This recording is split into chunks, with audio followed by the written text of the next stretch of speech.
ia matonu fai o wal manu ia tele o tu malo mo Samoa o manatu fo i matou te whalia ia matou na sao ia melea e on whamalmalaka ne i tule mai ni whale tonu tatou watunu a o lea ua uma ona matou lapata ia i le malo o wa tule mai ni whale ko a ua uma ona matou lapata ia i le malo ona mamai leo matou i le whaai a tangata lo tele. Nei lo le whaai lo atu o uma ona matou loa. Ai le si matou. Ona tutusai lea le matou whatamala. Mai whatamala le malo. Ona tua iai leo i matou. Ona ngā kou ke i loa lava ai le soto sao. Ngā kou ke i loa whale kongu a kou ngofu. Ai le whai loa mai i le malo o le ala lea o le matou le manofonofo ai ati le malmala mai fo ia ngā lue ngai whatino e matou whaipule e le o i tonu o le pulenga o lo whafoe e le pati o lo tula i le foe o le malo Samoa. O le matou na sao a wā a whai lea mana ia se matou tualana.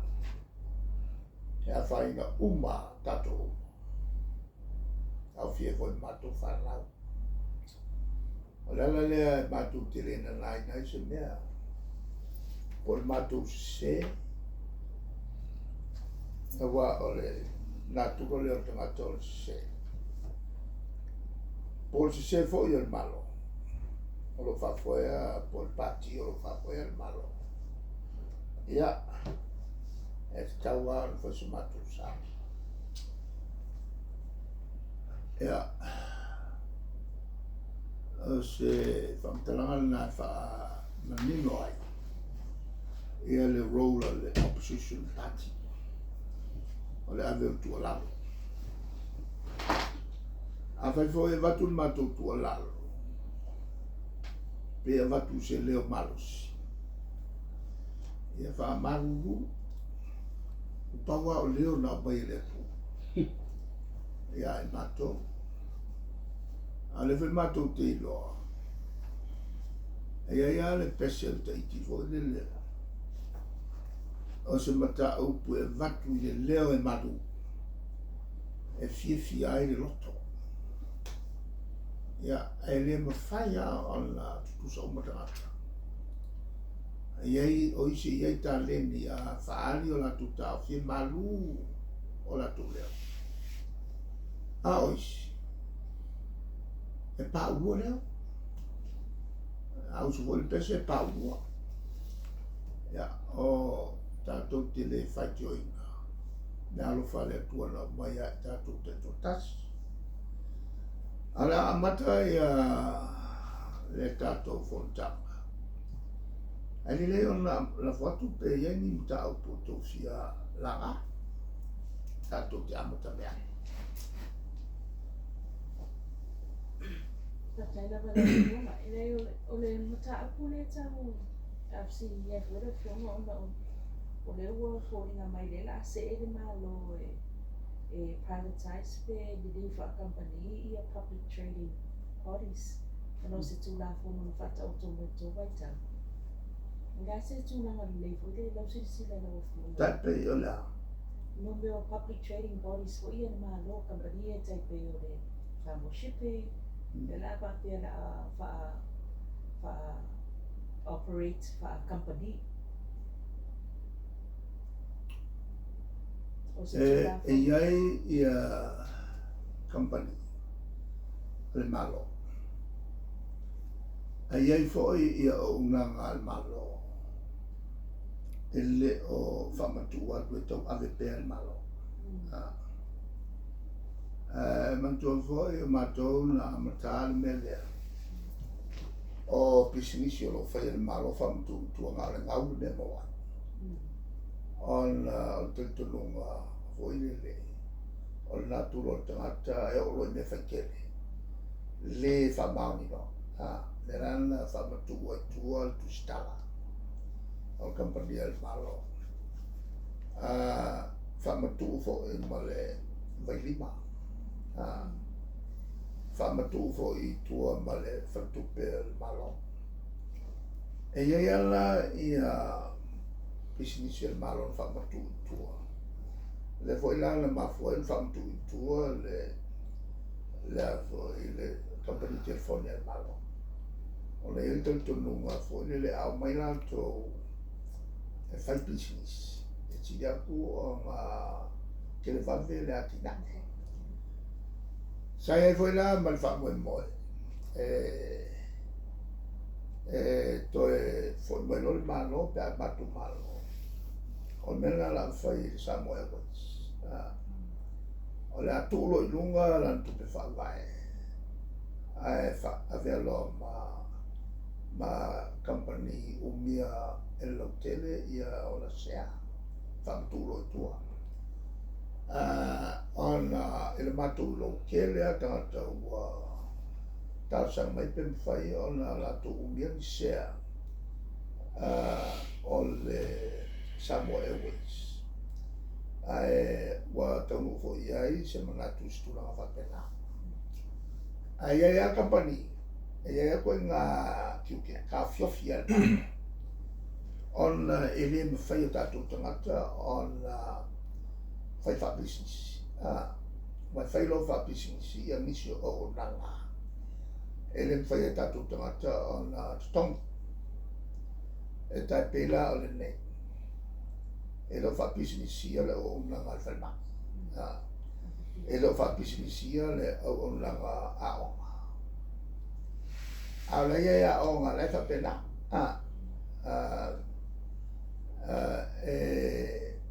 O tunu I whafo. O I Amerika. Ale sa winsua kwa whaika konfikia. Ale wingalan na ole watu atoa whainga whae. Al tato malo. Iaia ia business e ta fiofia il malo. Ia whakupi il malo. E langa e lenga whatio tato tangata. O le tali leo o tu tali lo tene. O mawhawhaunga na le fo'i sa iai le manatu. Tau na se ele malo e whapena o na whatu se insua.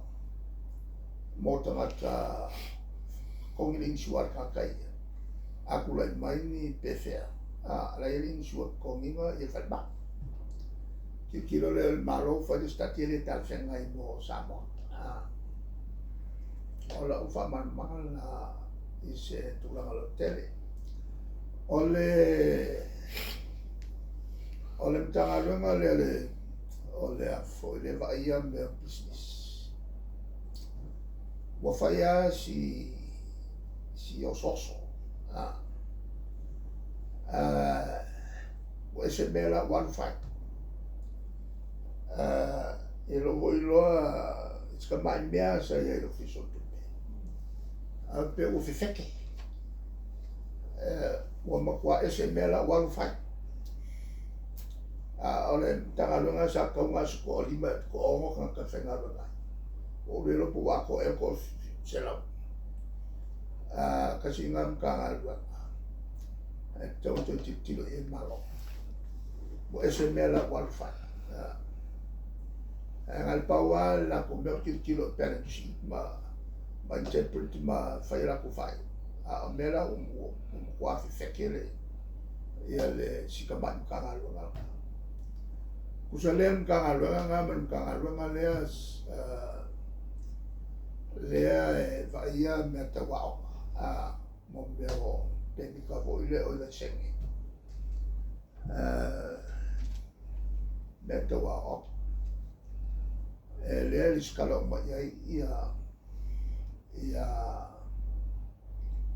ia onga ina ia ilolele wa onga ia a pasi mai alo ia nalan fatu le vanga na o min staff ye me el officer on le la sonval a ya o le onga le stele a tangaloa ma fanafsi o te lua tu e te tala o le lima e te tala no wo e tala lima i falutina e tala fo le ongo e le yamata ala whakalima ia o e mamona o ke lo pe kala le lako Christmas lights wala teimi e toi no wolves o le amata le something o te alua tu e whaile la ua whamania i le lato wau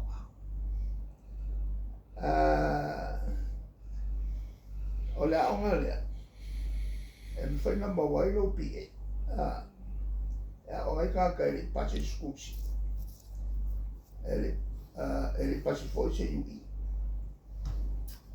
sa o pole la e ko nga o nga papene e o mo urangi ai ta to tangata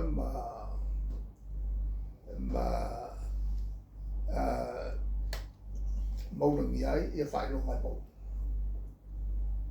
le foi fai ngola musa a te fai ngola la o nga amosa sa fai o nga mo ro ya amosala orang yang kau leleng lah, awal wakwala, tako kama ya fanafi aja, awal waktu ya fatal fatu itu kondisi amosa, si wafanafi fenola olam sah, apa dia fanafi, orang asal wafat ia famaf, ele famaf kalau lah. Ya kia ue o alfa mau o le ao ngā amosa ai se fia ia mauro wala ku mai o mauro le whai lau o le sifoi whai au sao ku le pa o le ao ngā amosa ka kokali e voi me whapea kupu ngā kai o le la wake a le kasi mara whai kula o waru o whai ia o wakai ia saya tapa mai o tangaloa whamaru ia wa kei roa ia kuko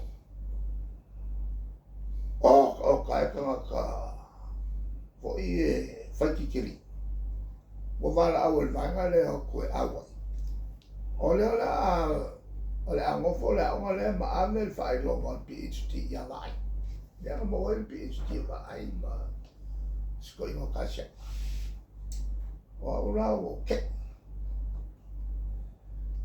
o solo el kaya a ver la fa como a fin fai se kako para por tomar el shaki uma ongange el iskalo mai ya ongange elang fai makulafo o ke le i manga ko e sidia kur koli maka fengalwa i o ya le ora makuala po ole o fengalo ngai pawala la po me siaki e kalsia ngai o nga fa pele la o le o se o nga uanga ba e fai ni fai lo le la wala skala o mai ale ka ku universite la o nga kolisi malua ele la nga makama ye lo la lo la fa ko wai fia me fai o lo ngau le mele Awange e raku sa mo male fai no mau. Ai una mie fa. Pe o mele ke le ngai ia mo PhD mai Amerika. Al ke lo PhD e isi university mo wala ko wa fa kala. Ya wa mo wala PhD. Fa ka. O inkia le se kumu e ke le ai mau me fa pena. Ole tulangala na fo le o kala ko i me fa pena. Ya le fa ke kenga so se ka i o malo mol pui no ka ko fa au. Ya fo i pai ya o mau mai ma fa i longa e alo ia. Le o so a i ma meo fa i longa kere. E kala mo aku i ka o ke o foi per fa pe fer no mo ia ko na fa. E ko po foi no xera. E foi ska ka mo fala ko ma faule ma faile la ko fa i longa kere. Fai al computer. Ma kilo certificate. Ele si ka mai ka ma print out the certificate.